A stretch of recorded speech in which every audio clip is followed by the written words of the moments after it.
Good evening. I would like to welcome back the Mayor, all members, and our guests to the Old Town Hall for our ordinary meeting of Council. I would like to welcome the members of the public and press who are physically attending or watching on YouTube. The meeting is being filmed for broadcast on YouTube. Please note, the cameras are focused on everyone within the meeting. I would like to take this opportunity to remind the public that to enable the Council to conduct its business, if there are interrupters at today's meeting, I'll ask the individual or individuals to stop and give a warning.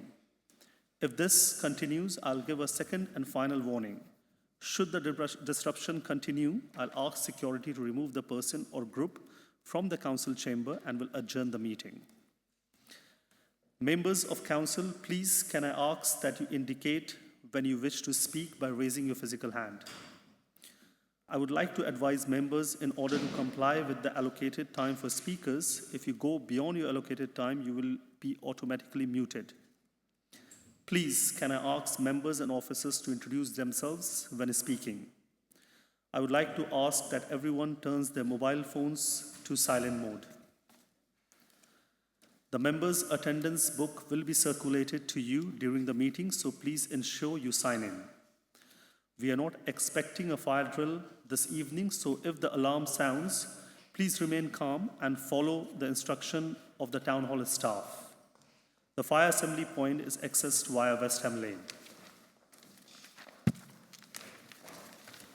I'm now moving to item 1, apologies for absence. I have received apologies for absence for this evening's meeting from our chair, Councillor Rohit Das Gupta, Councillors Jennifer Bailey, Stephanie Garfield, Charlene McLean, Susan Masters, Sophia Nakwi, Madeline Saleh Pontin, Tony Wilson, and Larissa Zilikaja.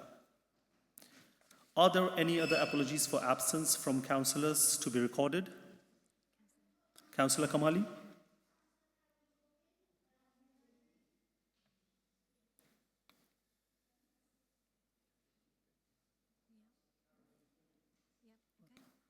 Anyone else?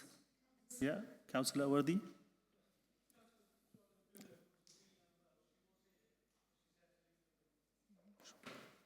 Thank you. Yeah, Councillor Ruiz? Thank you.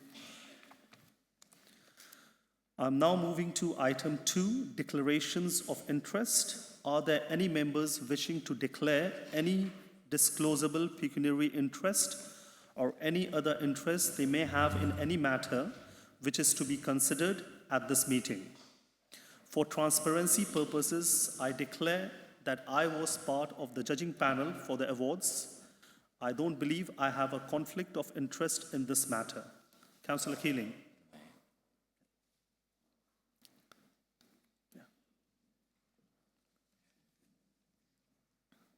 Councillor Keeling, Stratford Olympic Park, once again, the exact same thing. I was on the judging panel of the Civic Awards. Thank you very much. Mia Fiaz.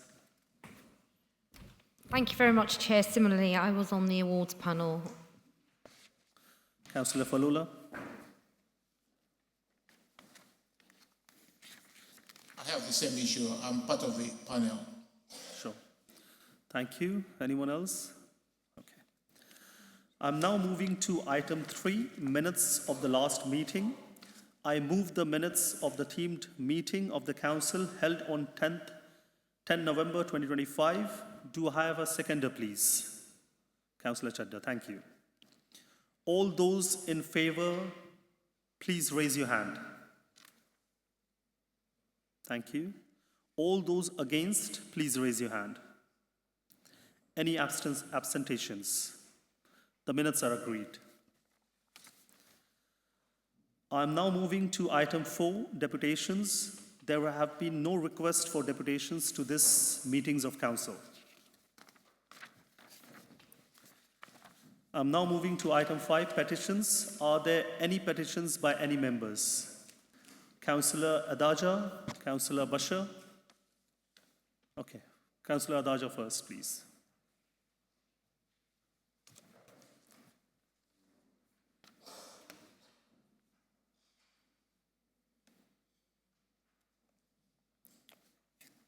Councillor Caroline Adaja, Rio Victoria Ward. I have 328 signatures from the Rio Victoria resident who says no to Good Friend Hotel on the dock. Thank you. Councillor Bashar, please present your petition. Councillor Saeed Bashar, Little Ilford Board. The petition submitted by Colchester Avenue. There is 3 items: antisocial behavior, traffic management, and waste management. I want to submit the petition, please. Thank you. Thanks. As stated in our Constitution, the petitions will be referred to the relevant corporate director for their attention and response, and responses acknowledging the petition and setting out how the matter will be dealt with will be sent to the councillor within 10 working days. Thank you. I'm now moving to item 6, questions by the public. There are no questions from member of the public. I'll now move to the next item.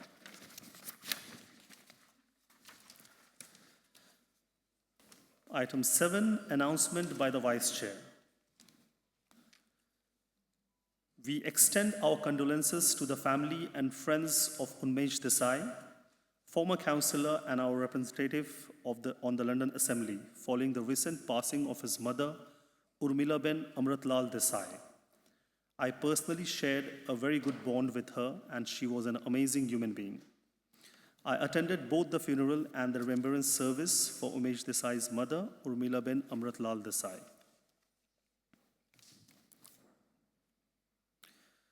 I also joined Deputy Mayor of Newham, councillors and residents in East Hams to celebrate a milestone moment for Sri Lankan Muslim community in East London and laid the foundation of a new mosque in East Ham, a symbol of community's commitment to our faith, culture and local community. This mosque will serve as a hub of community activities, charitable work and spiritual growth, benefiting not just our community but the wider local area. I appreciate the effort of Sri Lankan Muslim community for the tireless effort and dedication to making this dream a reality. Your contributions to East London and Newham are invaluable. I also joined the Mayor and the residents at the Christmas light switch on at Newham Town Hall in East Ham. We send our best wishes to members of our community who this month and next have and will be celebrating and observing their holy days. I'm now moving to item 8, announcement by the Mayor, Roxana Fayaz. I invite Mayor Roxana Fayaz to address the council to make any announcement. You have up to 10 minutes. Thank you very much, Chair. Evening members of the public and officer colleagues. As many of you know, last week was quite a momentous week for our borough as Newham's been chosen as the preferred new home for the historic London Markets, Billingsgate and Smithfield by the City of London Corporation. Subject to parliamentary and planning approval, the markets will move to the Royal Docks in the south of our borough, specifically one of 3 development sites known as Albert Island, bringing jobs, economic opportunity for more of our people. The announcement follows the Chancellor's recent confirmation of the DLR extension through Beckton Riverside to Thamesmead, which similarly will unlock opportunity for our people and unlock land for up to 25,000 homes and 10,000 jobs. Newham is changing, Newham is driving growth here in the capital, and as I often say, Newham is east. The market's choosing to call Newham home has been the culmination of some 7 years of hard work, working with council officer colleagues, and it really does send a strong signal that our borough is ripe for investment as well as growth. And I'm proud to see Newham becoming a destination borough and welcome the markets joining other amazing London institutions, including University College London, VNA East, which is going to be opening in the spring, and the London College of Fashion. Being chosen as the preferred new home of London's historic markets aligns to both Newham's growth plan and our inclusive growth and community wealth building intent. And it's estimated that the move will bring around £750 million in local expenditure, over 2,200 jobs, and £130 million worth of added value to Newham's economy, and more than double those numbers in economic benefits to the wider UK economy alone over a 30-year period. Colleagues, as you know, as the year draws to a close, we are continuing preparations to set the Council's budget, which will be coming to full Council in February next year. Ahead of that, on the 22nd of December, we'll be publishing the draft budget plan. Having grown up in our borough, I know how important our council services are and what a vast and impactful role the council can play in the lives of our residents, whether it be through our brilliant schools educating the future of this borough, our compassionate social care services providing support to adults and children in need, and the Al Newham service empowering residents through training and employment opportunities. Simply put, our council touches the lives of everyone in Newham. And together with Cabinet colleagues and officers over the years, we've been navigating our council through the most amazing of times, but also the most challenging of times. 14 years of government austerity, COVID-19 pandemic, and the cost of living crisis, which still is with us. Through each and every challenge, we've stood together with the people of Newham, protected vital services local families rely on, and delivered for our borough. Every year, we've set a balanced budget, transforming service delivery and helping shape a brighter future for everyone in Newham. It is vital that we continue to provide frontline services residents rely on, whilst ensuring the council operates within our means. And while we wait for the final local government financial allocation to Newham, we really need to be focused on outcomes. As always, I'll keep fighting for our most vulnerable residents, protecting vital services and delivering the transformation our borough deserves. And together, through all the interventions that we've been making and the agenda that we've been driving, because we're on a mission to build a fairer Newham, one where every child has the best start in life, every family feels supported, and every resident can share in the opportunities that growth brings. That's why I'm really pleased to announce this evening that following a review by the National Youth Agency in November, our Youth Empowerment Service has been designated as an exemplary service nationally. We'll be publishing the report and I'll be circulating a briefing note to members. Young people, as I have often stated, are our future, and I was really pleased to see the government's decision to value the contribution to our nation with the increase in the minimum wage for 18 to 20-year-olds and support their entry into employment with guaranteed workplaces. One of the biggest social challenges that we face as a country is the growing numbers of young people in unemployment. So I really genuinely believe that these measures will positively impact thousands of young people across Newham. Locally, we'll be ensuring that these jobs are unlocked and accessible as we turbocharge the youth guarantee schemes. Driving forward, our plans to become the best place for our children and young people to feel supported and thrive will remain resolute. Colleagues, as you know, as part of our plans to build a fairer Newham, we are committed to just transition, and there's an agenda item that will be introduced by Councillor John Whitworth. We've done a number of projects, from reducing traffic and tackling dangerous driving to creating people-friendly streets and making our roads safer for everyone, especially children. The success of these projects speak for themselves. We've introduced 20 miles per hour restrictions across our residential streets. We've been able to reduce traffic, we've improved air quality, and we've ensured that more people feel safe to walk and cycle. We've sought to learn lessons and improve the way we engage with local people on these projects. change which has been recognised in the award-winning engagement for the West Ham Park project.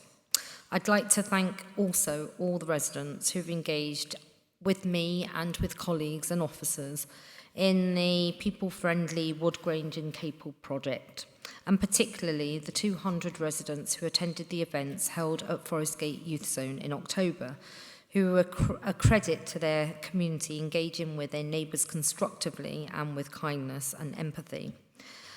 As has been previously stated, unfortunately, in spite of the council applying for funding from Transport for London for this project as part of our local implementation plan, we were not awarded funding to take this specific project forward. So just to be clear, the Wood Grange and Capel Road scheme relating to our people-friendly people-friendly streets agenda will not be taken forward. What I will be doing, however, following this evening, will be publishing the report following the engagement with our residents that took place in October, and every single one of those residents that attended across the 3 sessions will be sent an update with regards to the report that we promised that we would produce. We have, however, been awarded significant funding for works at the junction of Wood Grange Road, Romford Road and Upton Lane in the coming 2 years that will see the junction transformed to improve the safety and comfort of all road users. Our track record of delivering ambitious schemes to make people-friendly streets, whether tackling rat running or road dangers outside schools, has resulted in record sums of funding being awarded to Newham by Transport for London. This demonstrates the importance of keeping up the momentum of delivering for Newham residents.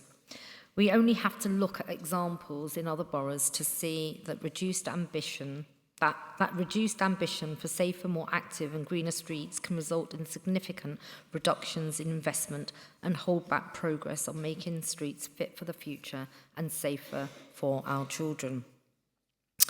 Ultimately, it is our responsibility as elected representatives to protect and improve both the community and the borough for our residents now, but way into the future, for all of Mayor our Fiaz, you have people 1 minute left. that choose to call Newham their home. And although there may be challenging times and tough choices, it remains a privilege to serve. Nothing drives home the great responsibility and privilege of representing the people of Newham more than seeing the talent, ambition and enthusiasm of local children, speaking to parents, fighting to give their families a good life, and meeting with business owners, driving growth in our local economy. On that note, as the year draws to a close and we take time to celebrate with our loved ones, I'll be reflecting on my time serving the residents of our borough, the success that we've achieved together and the work left to do to build a fairer, prosperous and more inclusive borough for generations to come. Thank you and happy Christmas, everyone. Thank you, Mayor Fiaz. I'm now moving to item 9, updates from cabinet members. Any member of the cabinet who wishes to update council will be allowed to speak. There shall be no debate or questions allowed. Does any member of the cabinet wish to speak? You will be allowed to speak for up to 3 minutes. No. Okay. Thank you. Okay. I'm now moving to item 10, announcement by the interim chief executive. I understand there will be no announcement from the interim chief executive. We now move to item 11, overview and scrutiny program and future commissions. Councillor Hudson's update report is outlined from page 27 of the agenda pack.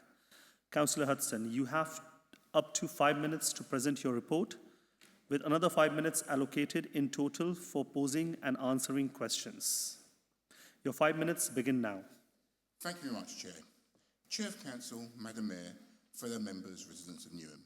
Since November, scrutiny has continued the work of examining how this country serves the people of Newham. And today I want to speak to you not just about the reports we received, but about what they tell us about our strengths, our challenges, and the responsibility that we share to build a borough that is better for everyone. At our most recent Overview and Scrutiny Committee meeting, We scrutinised emergency preparedness and corporate resilience. This was the first time scrutiny had examined this topic. We have all seen across the country and across our city how critical good planning is, whether it was cyber attacks affecting Hackney, Kensington and Chelsea and major hospitals and Heathrow, the tragedy at Manchester Arena in 2017 and the flooding that struck London in 2021, or the unprecedented global crisis of COVID in 2020. And what we saw in Newham was that a system built on real dedication, officers planning across emergency response, business continuity and preparedness, working to ensure that potential crisis and chaos can be turned into swift, coordinated response and recovery. But we also saw something else, the need to strengthen our readiness. The gold, silver, bronze command model stands strong, but it needs deeper, more regular training. Our voluntary and faith sectors stand ready to support us, but they need to be stronger partnership from us. That is why we recommended an external audit and clear communications protocol to members, and a public-facing campaign that gives our residents the confidence of knowing what to do when things go wrong, because in times of uncertainty, people need clarity. We also reviewed the latest council tax collection rates. Since scrutiny first examined this in February 2025, we have seen an improvement of around about 4%. That's progress. That was the intervention by scrutiny which led to better financial performance. But in Newham, progress doesn't mean that the job is done. It means that service is on the right path. Collections remain below where they ought to be to fund our services and what our residents rely on. Services that provide dignity, opportunity and regular cabinet oversight. Because every pound that is not collected is a pound that cannot be spent to lift a family, to secure a home or to strengthen our community. Meanwhile, our budget scrutiny work has been laying the groundwork for one of the most important responsibilities of this council, ensuring financial stability through tough and uncertain times. Scrutiny members have been reviewing the October Finance Review and monthly monitoring, digging deep into the numbers so that residents can trust the decisions that we make with their money. And as we await the Mayor's draft budget proposals in late December, and we head into January's budget scrutiny evidence gathering, one thing is clear, that we are committed to scrutiny that is rigorous, transparent and fair. Across the borough, the other scrutiny commissions continue their vital work on meetings and site visits. The Crime, Environment and Transport Commission recently undertook an enthusiastic visit to Elwar facility in Beckton, deepening members' understanding of waste management and disposal. And tomorrow night, the Commission will be scrutinising community safety and enforcement models. The Education Scrutiny Commission is preparing to scrutinise safeguarding, one of our statutory scrutiny duties, and it will examine post-16 progression and access to employment, an area that becomes more important as AI disrupts skills, reshapes employment and restructures the job market. In January, Health and Scrutiny Commission... Councillor Hudson, you have 1 minute left, please. Right. Finally, the relationship between Black Boys and the Borough Scrutiny Commission is completing its phase 2 to review groundbreaking work. I'd like to thank Councillor McCormick for the work that he's done on this, and these papers will be coming to a future council meeting, and I'd like to personally thank Councillor McCormick for his hard work on this particular scrutiny commission and the conclusions that he's come to. I think I've done it early. Thank you. Thank you. There is 5 minutes allocated in total for posing and answering questions. Any questions? No? Thank you. Oh. Councillor McAlmond.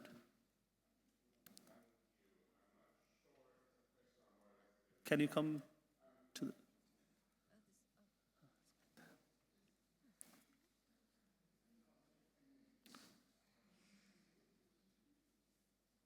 It's going to be very brief.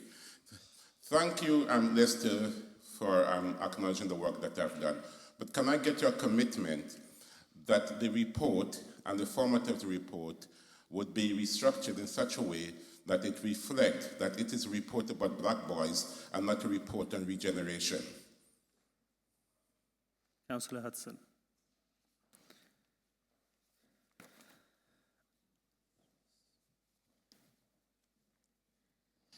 Councillor McCormick, I specifically asked for you to take charge of this report, and you will be solely responsible for what the outturn is going to be. Thank you. Any more questions? Thank you. I'm now moving to item 12, update from Newham Partners. We have no partners update for this meeting.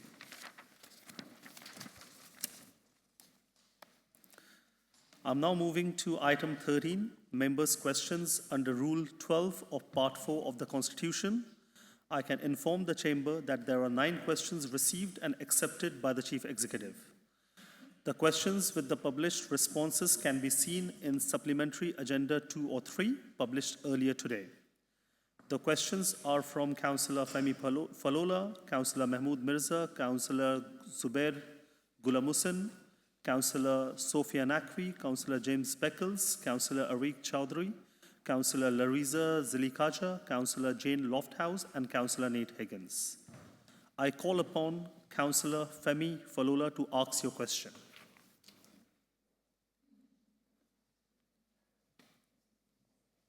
Thank you, Chair.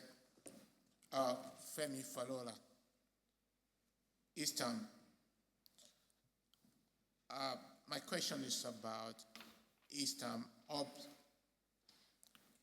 Despite increase in patrol on East High Street, crime rate remains high, with 198 per thousand residents reported in 2025. The primary concerns are violence, sexual offense, and antisocial behavior, leading to residents, especially parents, feeling unsafe. To tackle this issue, I propose establishing a police station hub on East High Street. A feasible police presence would act as a deterrent to crime and restore public confidence in safety. While measures like enhanced CCTV and youth program are valued, they do not replace the need for consistent law enforcement. To evaluate this initiative, we can implement resident survey and monitor crime statistics to track improvement. A police station hub will significantly reduce crime and foster a safer community.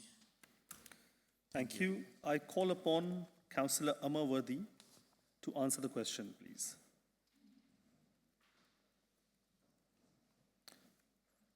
Thank you, Chair. Councillor Amarworthy, Cabinet Member for Community Safety, Housing Needs, Homelessness and Private Rental Sector, Deputy Mayor, Green Street West. Councillor Fiola, thank you for your question, and I think it's a really pertinent question that you ask around what more we can do around to create a safe Newham. Recognising the fact that the East Ham hub will ultimately be the decision obviously of the Metropolitan Police, but it's something that also holding into account to making sure that they have active visibility is really important. You can see the substantive reply is quite a lengthy reply, but talks about how working partnership with the police around the presence. One of the key things I'd like to mention is around what the visible presence is the community safety has done over the last few months around ensuring the fact that there's provision around ensuring that they are there until later hours in the day, and ultimately ensuring the fact that the Met Police are also in line with the priorities in ensuring that their shift patterns are ultimately in line with working till later hours in the day. One of the key things you'll see is the substantive around the amount of visible presence on the ground in terms of East Town. And what ultimately is really important is aligned is with our partnership work that we do with the Met Police around their priorities, and as a local authority and in my respective role, East Ham is a high priority area for us. One of the key things I would like to mention is around how what we want to instill the confidence around how neighbours and our residents all come to the forefront to ensuring that Newham is a safe place. You'll know the fact that we've got the Neighbourhood Watch Scheme, you've got the ward panels that take place and neighbourhood forums. One of the key things that I will actively encourage is the fact that people sign up to those things that are really important for them to be at and prioritise what's really important for them.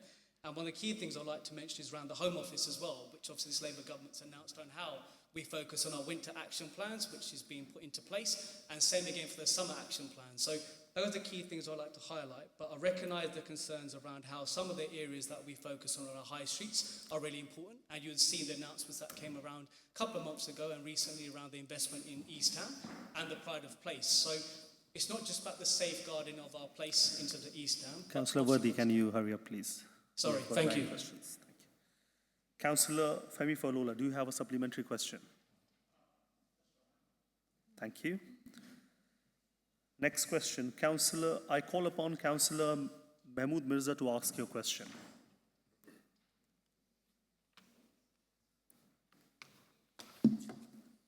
Thank you, Chair. Councillor Mahmood Mirza, Polling Ward. Where's my question gone? My question was to Councillor Zulfikar Ali, who is not here, but I will read my question again. 2 months have been passed since the motion on the Newham pension funds and its investment in conflict zones was approved. Can the pension committee update us on the progress of the review, including actions taken and any emerging finding, and confirm whether the full list of fund holding down to individual companies will be published to support required verification and proper scrutiny by the councillor and the public? Thank you, Chair. Thank you, Councillor Mirza. Councillor Zulfikar Ali is not present here, so the response is as published. Moving on to next question. Can I call up? Sorry, there is no because Oh, the. no, he does get a supplementary. Okay. Sorry, Chair. Thank you, Chair. This, I've asked the pension committee, chair of the pension committee can answer the question. No, it's just a cabinet lead. It's just the cabinet lead who have to answer your question, but he's not present here, so it is as published. I'm now moving on to the next question. I call upon Councillor Zubair Gulamusan to ask your question.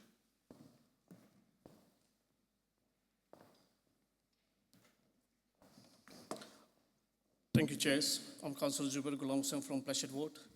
Before the draft budgets, in finalists can the mayor public list of all directory spending across each director along with the option originally present by officer but remove period to public section so councillors and residents can provide scrutiny how period are being set. Thank you. Again, this was for cabinet member Councillor Zulfikar Ali is not present, so it is the response is as published. I'm moving on to the next question. I call upon Councillor Sophia Nakvi. She is not present, so I take it as published.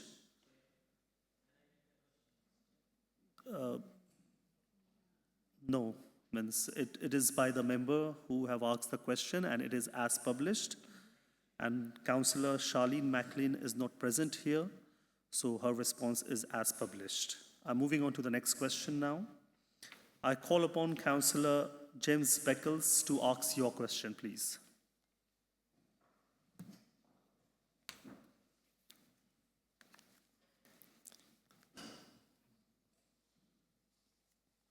Thank you, Chair. Councillor James Beckles, Custom House Ward. How is the council using its convening powers to bring housing associations in the Custom House area and the borough together to improve the resolutions of ASB and standards of housing? I call upon Mayor Fias to answer the question. Thank you very much, Chair, and thank you, Councillor James Beckles.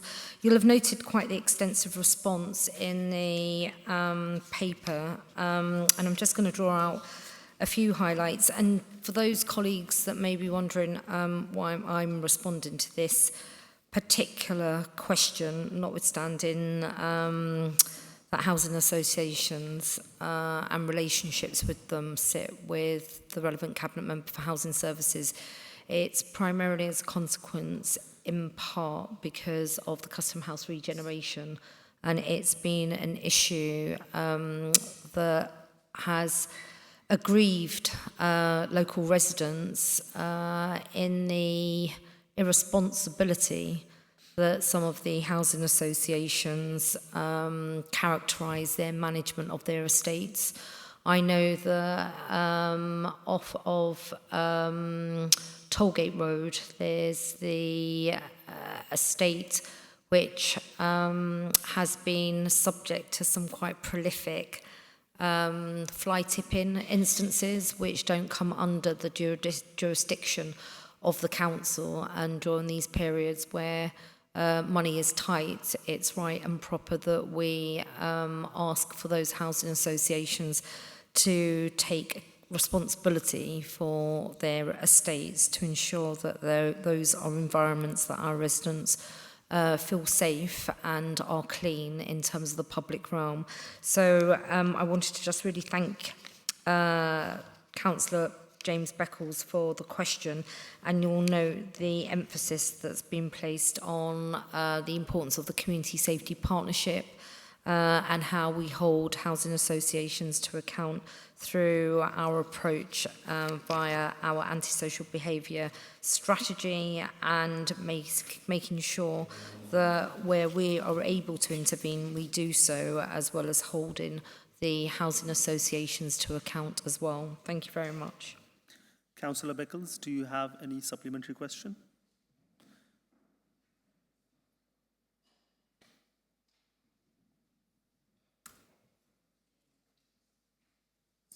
Thanks, Mayor, and to the Cabinet members as well for their input, and the officers as well. The reason behind my question, not to go into these specifics, is that we have a number of housing associations, a number of our residents are in them, and even though they have statutory powers, the same as us, they appear at times to be failing some of our residents, especially in that resolution, mediation, and on the community safety factor. And as well as strategy can make an impact, is actually action on the ground, which our residents need to see, and they need to see us as an organisation probably holding our associations to account to ensure that they have the quality of life that we would ask of any of our services that we provide internally. So I thank the Mayor and I thank everyone for their input, but I would also ask that there's some urgency Councillor put Beckles, into can you finish your the question, response. please? Yeah. Mayor Fayaz, do you wish to respond?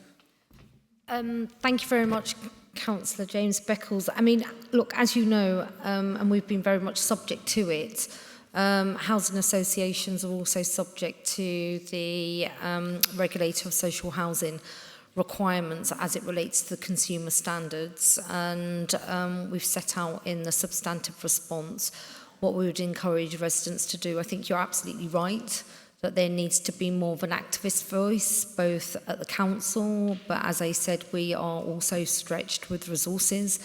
And our priority is to ensure that we drive forward our own housing improvement plan, which Councillor Blossom Young is deftly progressing with through the commitment that she demonstrates alongside our council officers.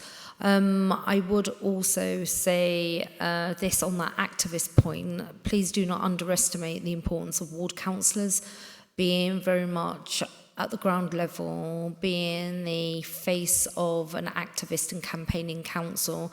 I know that when I was a councillor in Custom House, I would not hesitate in writing directly to the chief executives of housing associations, and I'm more than happy to do that in my role as mayor, but I'm very keen to ensure that the ward councillors are also supported in that endeavour, so that we're seen as local representatives to be standing in both allyship and in that campaigning mode for all of our residents. Thank you. Moving on to the next question. I call upon Councillor Ariq Chaudhry to ask your question.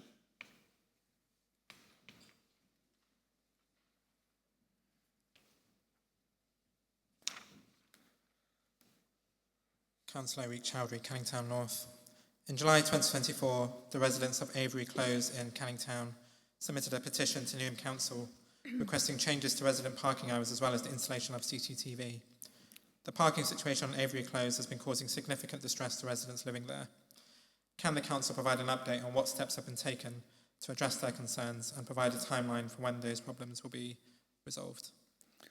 Thank you. I call upon Councillor Sarah Riz to answer the question. Thank you. This is two for the price of one, really. So I'll answer the parking bit, and then Amma will probably do the CCTV. So thank you, Councillor Chowdhury, for your question. The good news is that we have now had additional parking design resource, and we will now be progressing to a number of projects that have caused significant difficulties to residents reparking, including Avery Close, and the design work is expected to start early in 2026, and any changes will be considered by a full consultation of residents in that area. I call upon Councillor Amawardi to answer the second part Chair. of the question.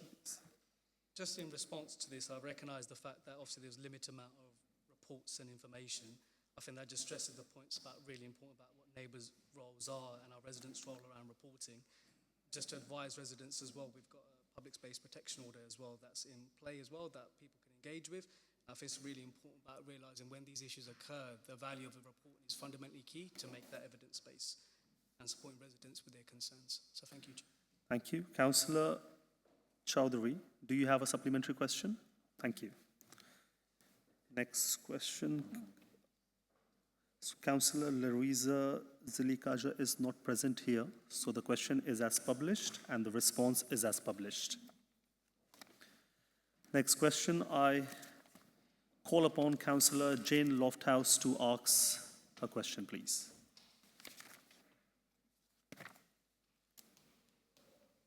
Thank you, Chair. Councillor Jane Lofthouse, Plaster South. Ageing well. What is the Council doing to ensure that people do age well and that those who are getting older do remain active in the community? I call upon Councillor Rita Chadda to answer the question. Thank you, Councillor Lofthouse. Councillor Rita Chadda, Canning Town North and Cabinet Member for Adult Social Care and Health and Transforming Newham for the Future. It's an important issue, and I think sometimes we can get obsessed with our focus on young people, but keeping our older generations, of which we are all a part, well and healthy is hugely important to this council. A couple of key points that I'd like to draw to your attention. We have an Ageing Well strategy. We have an Ageing Well resident advisory group, and I'd like to say thank you to those members there. Our work is focused around three key areas: being connected, making sure that officers can provide short-term and intensive support to handhold residents who are lonely, socially isolated, and need access to community-based activities. We use our voluntary sector, we work with our voluntary sector to make sure that residents can access a diversity of opportunities as well. And we have our community pathways that works with people who are eligible for the Community Care Act as well. We have a dementia support service, hugely important at a time when actually dementia is on the increase nationally as well. And of course, there's the falls prevention service that's really vital to making sure mobility helps people to retain their independence. We also invest in our Healthy Living and Healthy Lifestyles project through partners such as GLL and our Active Communities and Leisure Service. And of course, all of this is also underpinned by our support to carers, which I hope we can discuss in more detail at the end. So in short, we're very committed to keeping our older people, all of us, at one point or another, as independent as possible for as long as possible.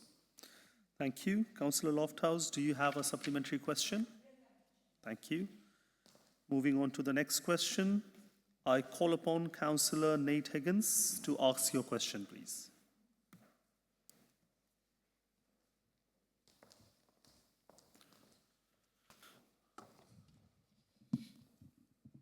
Thank you, Chair. Nate Higgins, Stratford Olympic Park Ward.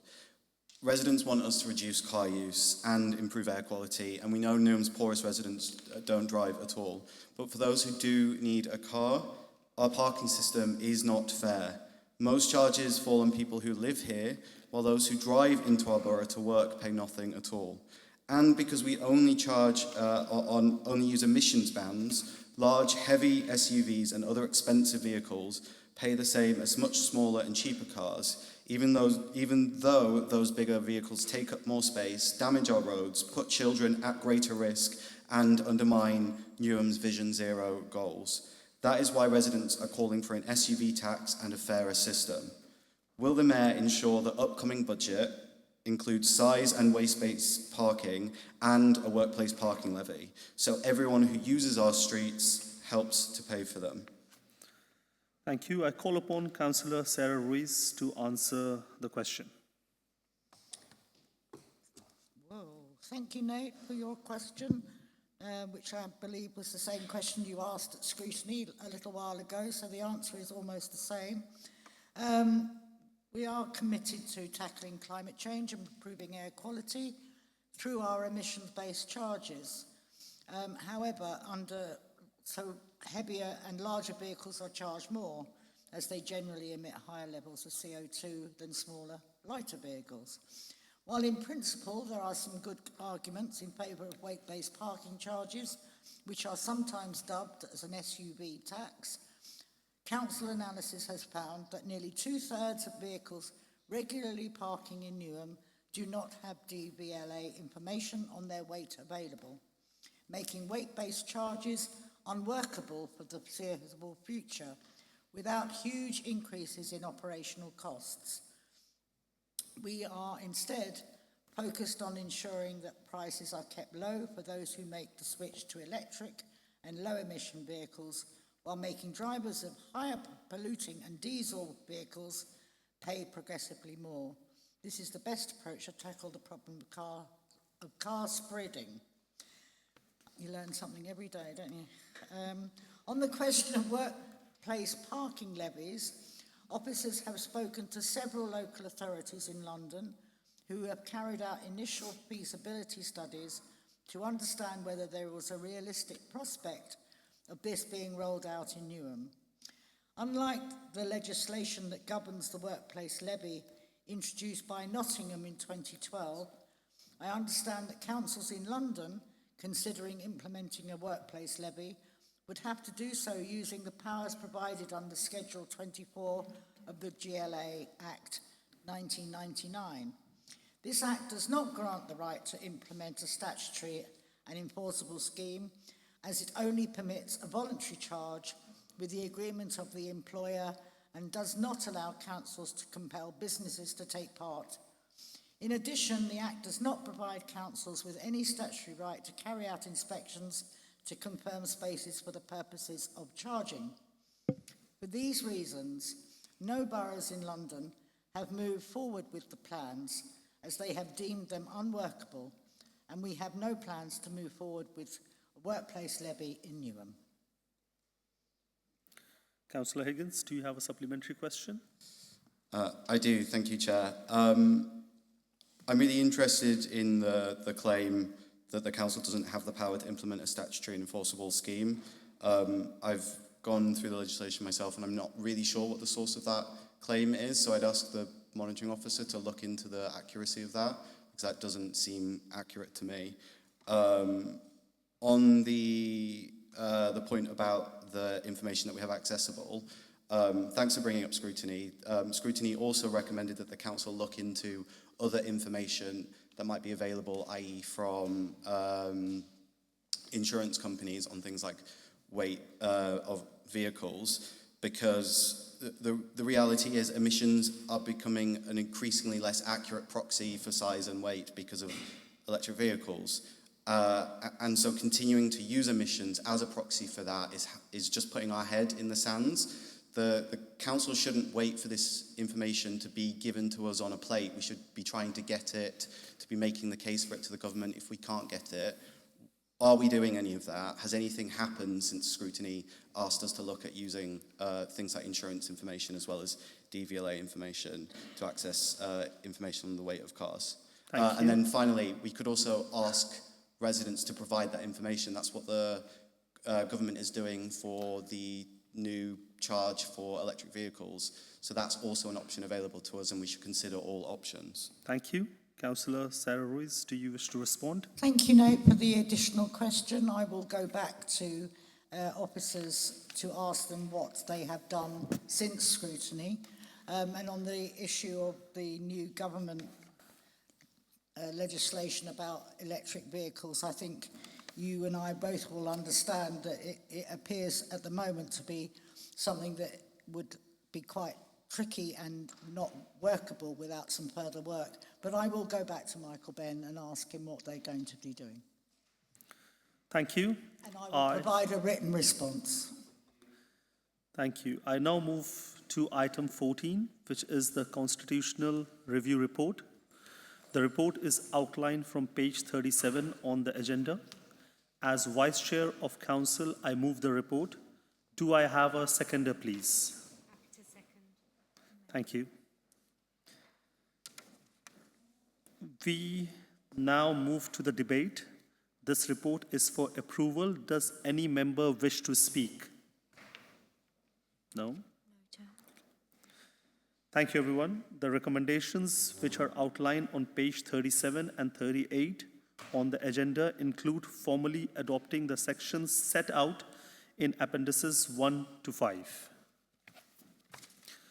All those in favor of the recommendation, please raise your hand. Thank you. All those against, please raise your hand. Any abstentions? The report recommendation have been agreed. I now move to item 15, the Political Proportionality Report. The report is outlined from page 103 on the agenda. As Vice Chair of Council, I move the report. Do I have a seconder, please? Councillor Kamali, thank you. We now move to the debate. Does any member wish to speak? No? Thank you. Thank you, everyone. The recommendations which are outlined on page 103 on the agenda are for approval. All those in favor of the recommendations, please raise your hand. Thank you. All those against, please raise your hand. Any abstentions? No? Thank you. The report recommendations have been agreed.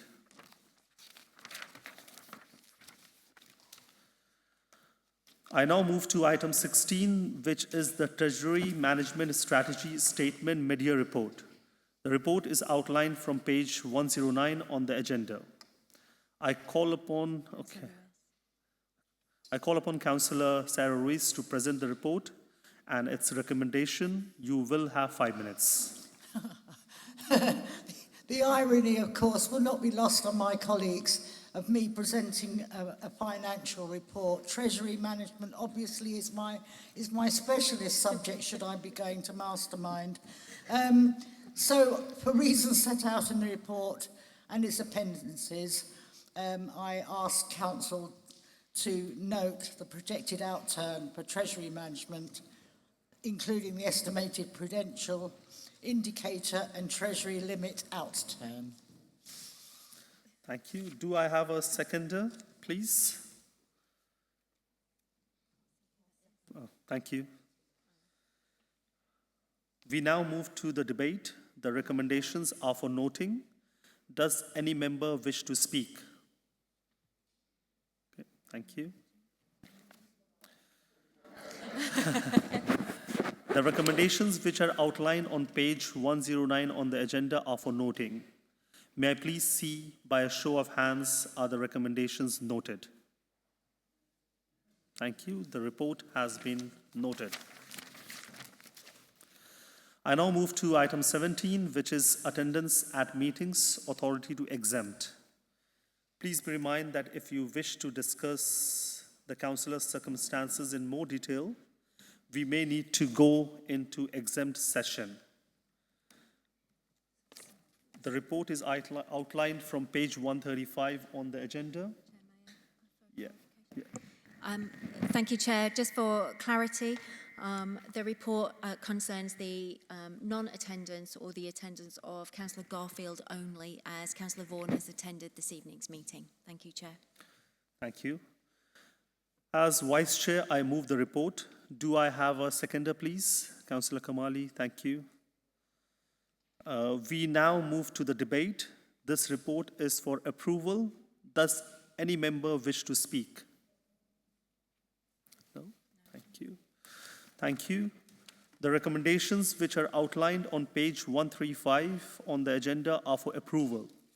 All those in favor of the recommendations, please raise your hand.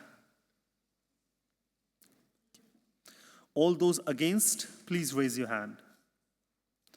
Any abstentions? The report recommendations have been agreed.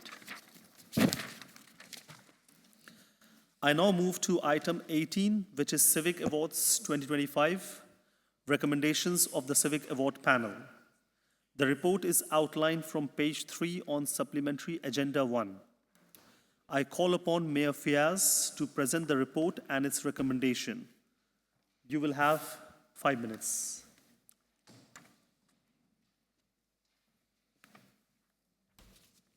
Thank you very much, Chair.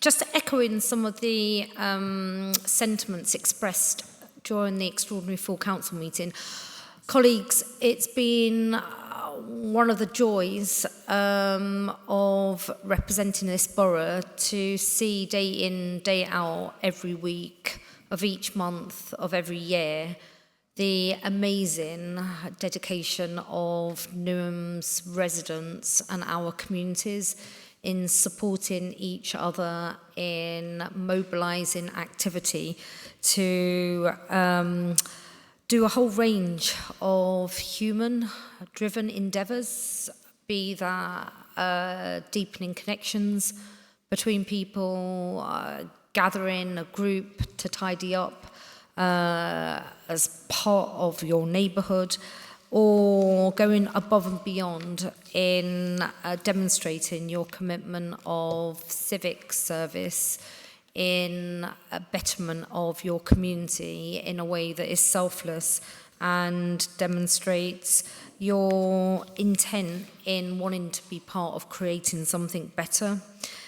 It's a real delight to be able to set out for this year's Civic Awards, where the panel were really challenged, given the exemplary nominations that had been submitted. We were delighted to have received from the young people that participated, supported by Youth Service Manager Tim Allcroft from the Youth Empowerment Service, their recommended shortlist, and we spent a good 2.5, 3 hours going through each of the shortlisted individuals for each of the awards. And what you'll see set out across pages 5, 6, 7 and 8, the determinations that we've made across those specific categories. Table, as set out on section 3.4, sets out the category requirements, and then what you'll see across the report from pages 8 onwards are the nominated recipients of each of those awards, and this followed quite a discursive and at times curveball moments during our discussions. You'll note the Good Neighbour Award, Nicole Camille Morris, Outstanding Contribution Award, IMD Legion, who have blazed many a stage with their dancing talent. You've got the Youth Excellent Awards, Manav Mehte, Community Wealth Builder Award, Jitesh Shah, Create and Thrive Award, Art for Fun, Green Champion Award, Jenny Maguire, and the World Newham Awards, Carpenters and Docklands Community Centre. I'm sure that during the debate, members of the Civic Awards panel who'd like to speak will want to talk about the spectrum of talent that exists and the well-deserved individuals and organisations that have received these commendations but recognition by the panel. And I very much hope the full council tonight endorses them. I wanted to conclude by really reflecting on the award category for Stronger and United Together, and the panel are wanting to recommend that it's a Shapressa programme that is given this award. And for those of you that have known the work of Shapressa over the years, not least because of their exemplary and brilliant founder, you know that they do such great work in our borough and across East London. You have 30 seconds So left, on that please. note, wanted to conclude by saying that I hope members this evening are as delighted as I am, and finally, once again, to both commend the young people involved, because it's been a really joyous and interesting process for them, and also for our officer colleague Lily Cadbot, who has been definitely project managing this process. Thank you. Do I have a seconder, please? Councillor Keeling, thank you. Do you wish to speak? You have up to 3 minutes. Councillor Keeling, Stratford Olympic Park. I just want to mirror what the Mayor's been saying, and I really want to say, over the years that we've been doing this, the length and breadth of the different organisations, the different actual individuals that are coming forward, it's been really interesting. And it's also really interesting to hear what different residents are doing and the amount of things that they're doing in their local communities as well to help benefit their communities and themselves and the wider borough. What was really great this year was the youth-led group who actually took on all of the nominees and led their own committee first, and then they came back to us. And I thought that was absolutely brilliant. We took their recommendations on first to go on through with our recommendations too. And I don't know, I commend this report, and thank you very much. Thank you, Councillor Keeling. We now move to the debate. This report is for approval. Does any member wish to speak? Thank you. The recommendations which are outlined on page 4 on Supplementary Agenda 1 are for approval. All those in favour of the recommendations, please raise your hand. Thank you. All those against, please raise your hand. Any abstentions? The report recommendations have been agreed. I now move to item 19, 2-year impact from the Just Transition Programme. The report is outlined from page 13 on Supplementary Agenda 1. I call upon Councillor John Whitworth to present the report and its recommendations. You will have 5 minutes.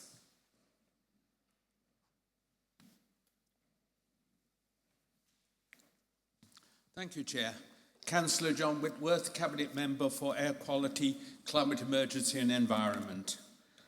I'd like to present the impact report of the Council's Just Transition Plan, which, as you'll recall, was adopted by Council in December 2023. This was an ambitious document, the first of its kind in this country, which set out a vision and a direction of travel needed to adapt to and mitigate the effects of already appreciable climate change. The Just Transition Plan has 3 guiding principles, which are to reduce carbon emissions, to build long-term resilience, and to reduce inequity. This impact report, prepared by the Council's Climate Action team, who commissioned the plan itself, reviews achievements made in the last couple of years and actions which are being progressed to work towards these objectives. These measures contribute to building a fairer Newham by prioritising equity and sustainability and improving residents' health, well-being and financial security. Climate action is being implemented across a broad front and involves collaboration from all of the Council's directorates, including most particularly environment and sustainable transport, planning, housing and inclusive economy. By these concerted actions, the new local plan, joint waste plan and air quality action plan have come together to make a major contribution to enhancing adaptation measures in public spaces, housing and transport. They are set out conditions safeguarding and improving the natural and built environment and sustainable transport infrastructure in the context of a changing climate. Since the adoption of the Just Transition Plan, key initiatives which have been making an impact include the Warm Homes Programme, community-owned energy projects, pocket forests, healthy school streets, sustainable transport schemes, and the separate food waste collection. This year, Newham Council has received widespread recognition with a Local Government Chronicles Award for Progress Towards Net Zero, and with a Campaign for the Protection of Rural England's Award for London's Most Improved Borough for creating healthy streets. Major challenges are facing us, however, most particularly the challenge posed by the limited finance available to carry out such huge projects as the decarbonisation and retrofit of the housing stock, and the challenge of maintaining the resolve of all sections of our society to take the necessary measures and make the necessary behaviour adjustments to adapt to the effects of climate change. And this includes central government and industry, through to local authorities and individuals. To make good this transition, the Council needs, on the one hand, to continue investing in innovative financial models, data systems and cross-sector partnerships to accelerate progress towards Newham's net zero and climate resilient targets, and on the other, to enable residents to play an active part as partners to shape and deliver climate priorities. It's therefore essential for the Council to maintain and increase ongoing collaboration with residents to enable them to expand their involvement. The opportunity is there, if we seize it, to achieve a way of life with more active travel, cleaner air, more green spaces, a healthier and more balanced diet, homes with a sustainable temperature and lower heating bills, and savings made by wasting less. This, with access to more green jobs and more green products, is the essence of the justice that must be integral to the transition to a greener economy and lifestyle. Here in Newham, we need to do our bit to combat climate change and ideally set an example to other authorities. But our climate action work, as set out in the Just Transition Plan, should provide tangible benefits to our residents and help them prepare to thrive in an uncertain future environment. In commending this 2-year Just Transition Plan impact report to the Council, I would like to stress that there is much at stake at this critical point in our history. So let us not put off till tomorrow what needs to be done today. Thank you. Thank you. Do I have a seconder, please? Councillor Blossom, thank you. Do you wish to speak? You have up to 3 minutes.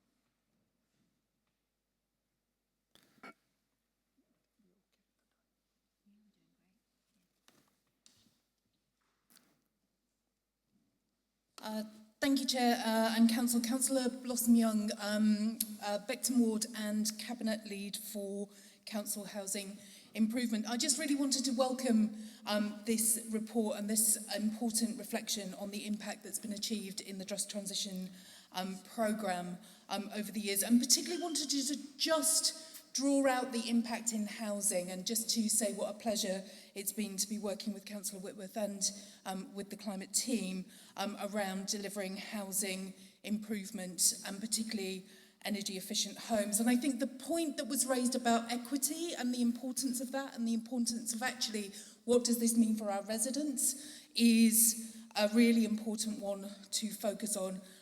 That and the kind of resilience and building that for the future.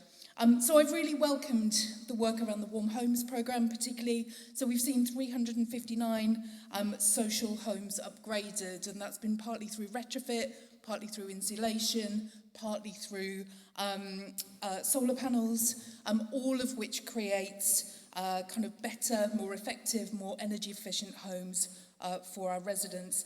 And I wanted to pick up also on the work around the environmental sensors in homes. So those are incredibly important in understanding what our buildings are doing, what the retrofit priorities for them may be, particularly as we think about our decent homes programming and upping our investment in council housing.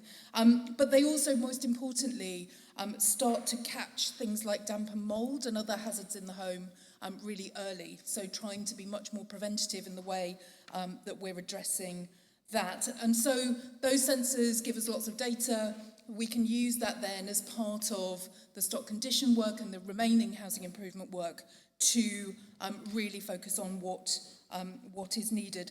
But of course, what that really means for residents is warmer homes, safer homes, and lower energy bills.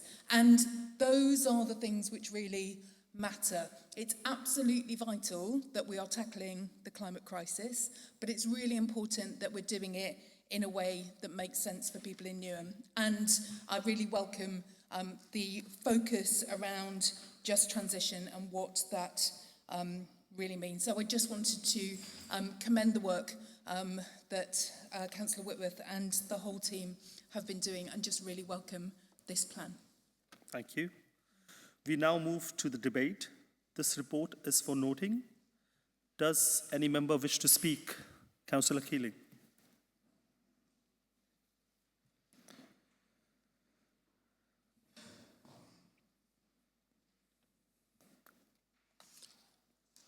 There is much in this report that speaks to the right ambitions. As Greens, we welcome the intent behind the Just Transition Plan. But 2 years in, we have to be honest. Delivery simply isn't matching the scale or urgency of the climate emergency we face. Even the report acknowledges that London is not on track to meet its 2030 targets. And that's under a Labour-run city and a Labour-run borough. That should galvanise us, not be brushed aside. If those at the London and borough level do not commit to these targets and take on the responsibility, then we need to see changes or appointments to those elected to take this more seriously. We've retrofitted just 359 homes out of the 17,000 that need it. That's barely 2%. For families living with cold, damp and mould, progress on paper means nothing if the work doesn't reach their front door. We need a step change, not a slow shuffle.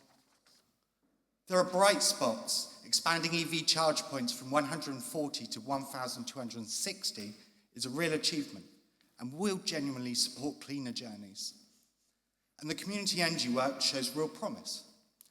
Newham residents owning and benefiting from clean power is exactly the future we should be building. But we can't ignore the tougher truths. Newham is a flood-prone borough, specifically the Docklands, and with climate extremes rising, the risk is only going to grow. If we're serious about resilience, adaptation can't be a side project. It needs to sit at the heart of everything we do. And in the city airport, it is astonishing that this whole report makes no mention of the single most climate-damaging site in our borough. Let's be clear, the Labour government pushed through expansion against the democratic will of local residents and their elected councillors. That is not climate leadership. That's climate sabotage. And unless we're prepared to talk honestly about aviation emissions, every net zero pledge we make is weakened. But Chair, I don't raise these points to tear down the work that has started. I raise them because we can do better. We have talented officers, engaged communities, and partnerships that are beginning to take shape. There is real potential. Councillor Keeling, you have 30 seconds With left, please. bolder targets, clearer timelines, and genuine investment in large-scale retrofit and adaptation, Newham could lead the country in climate justice. A just transition should be fair, fast, and hopeful if we match the ambition of this plan with delivery on the ground. Homes insulated, flood risks reduced, 10 seconds left, empowered, please. then we will not meet our goals. We will improve lives across the borough. Let's use this report as a catalyst, not for restating what we already know needs doing, but for getting on and doing it. Thank you. Thank you.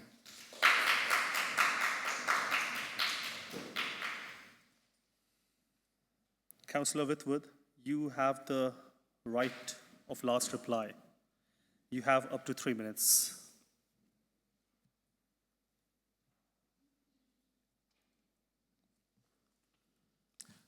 Well, I'm pleased to see that Councillor Keeling shares the objectives of this report and recognises the numerous achievements that it's made. We have been doing all we can to obtain funding, and I said this was one of the main challenges. There's a huge retrofit programme. We are looking for all the sources we can to help fund this, and in fact, the Climate Action Team has been very successful in obtaining funding from a number of sources. We have, as far as resilience is concerned, we have stressed this in this impact report, that we want to try to slow down the rate of climate change, do our bit, as every authority in the world needs to do. But we know climate change is happening, so we're trying to adapt. And I think this is high on our priorities.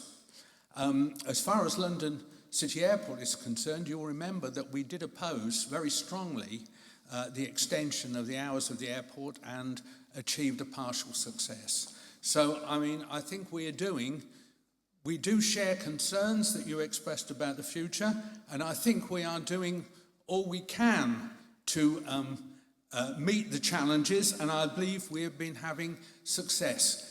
2 years after the report, we have begun in a number of important areas with some success. The way to the future is the challenge, and I hope that in the future that the Council will continue on the path that we've set out in the last couple of years, because this is a challenge for life for everybody in the future. We know it's going to get more difficult. We need the younger generation to actually have a long and healthy life, and it's up to us now to set out the way to achieve this. Thank you. Thank you, everyone. The recommendations which are outlined on page 13 and 14 on Supplementary Agenda 1 are for noting.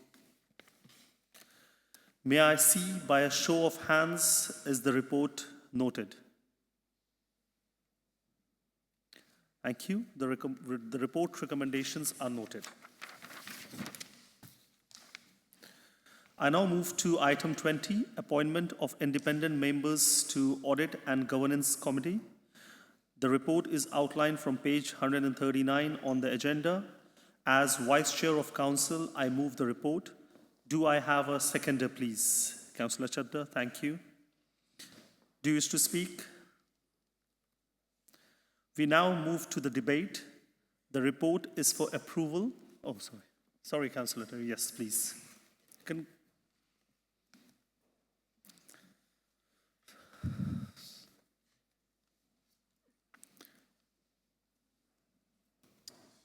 Thank you, Chair. Terry Paul, Councillor Terry Paul, Stratford Ward, and Vice Chair of the Audit and Governance Committee. Obviously, I welcome the report, but it's certainly appropriate, but we thank the independent members who are stepping down this year, especially Fiona Marsh, who's been the current chair of the committee, has done a number of years on the committee and served an extension, and also to Coulson Seth. Both members were or are Newham residents. They give up their time, and some of you know the audit committee is the best committee in the council, and cabinet members do know that, looking at you, Sarah. But also I think it's important that we thank our residents who give up their time and have to read some very dry reports and really ask some good questions. I think it's only appropriate and do the decent thing. But as well as we welcome new people coming on, we welcome those residents who give it their time and do a good job and keep us in check. Of course, Chair, I welcome this report, but it was only remiss of me to mention the people who are stepping off. Thank you, Chair. Thank you, Councillor Paul. The recommendations which are outlined on page 140 to 141 on the agenda are for approval. All those in favour of the recommendations, please raise your hand. All those against, please raise your hands. Any abstentions? The report recommendations have been agreed.